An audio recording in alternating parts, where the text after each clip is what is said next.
must stand up to be counted. Thank you, Mr. Speaker. Order, you only donated to 2 members. Honorable Speaker, I beg your indulgence. I will not indulge you. Can you reply? Sarah was my second. I will not indulge you. Either forfeit your time or reply. Honorable Speaker, and Honorable Nabi is my uncle. A curse may befall me, Honorable Speaker. Just 1 minute. Either you reply or you take your seat. Honorable Speaker, I want to implore to this House again, once again, honorable members, we are people's representatives. We were voted by farmers who cannot even afford a meal, honorable members.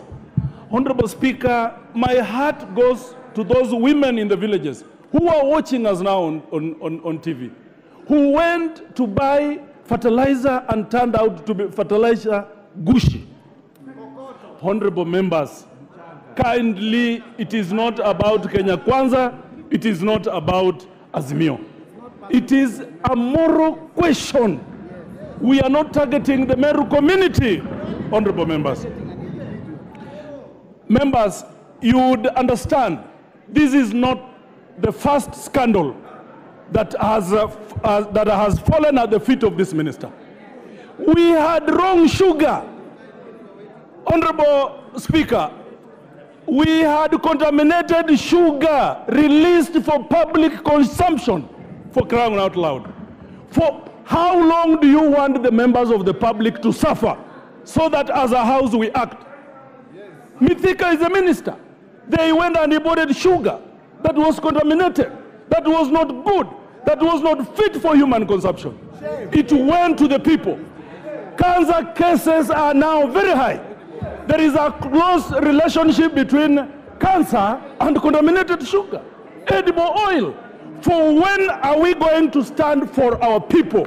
Honorable members, I beseech you as your colleague, that let's listen to the suffering of the Kenyan people, of the Kenyan Wamboi, of the Kenyan Wanjeku, who cannot be here to speak.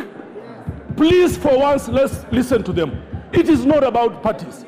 It is not, and I insist, it is not. Now, Honorable Speaker, a lot of people were reluctant to append their signatures because members of this House have used that opportunity to go and collect bribes from people. Order, Honorable Wamboka. You are out of order. I withdraw, Honorable Member. You are totally out of order. I withdraw. On that, I withdraw and apologize. Order, honorable members. Order. Honorable Wamboka. Order, honorable members. Order, Sirma. Don't get carried away. Order. Don't get carried away and cast aspersions against your colleagues. Just stick to your motion. I withdraw, honorable members. I withdraw and apologize to the House. I withdraw and apologize. Thank you. And honorable members, I beg to reply. Thank you, Honorable Speaker.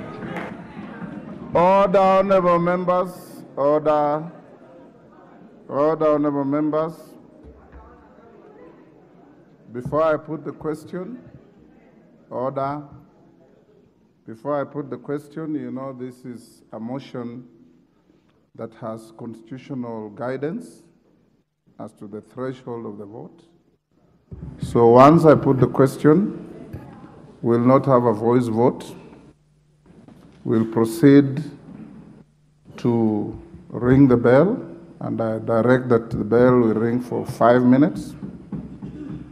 Once we close the ringing, we draw the bars, and I did direct you earlier on that we must save the House's time by voting electronically. I hope you have your gadgets working.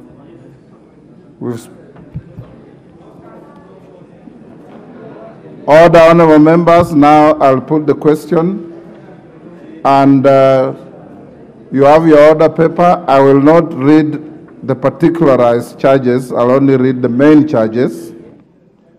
That pursuant to the provisions of Article 152(6) of the Constitution and Standing Orders 64(1)A and 66, this House resolves that the President dismisses the Honorable Franklin Mithika Linduri from the office of Cabinet Secretary for the Ministry of Agriculture and Livestock Development on the following grounds. Order.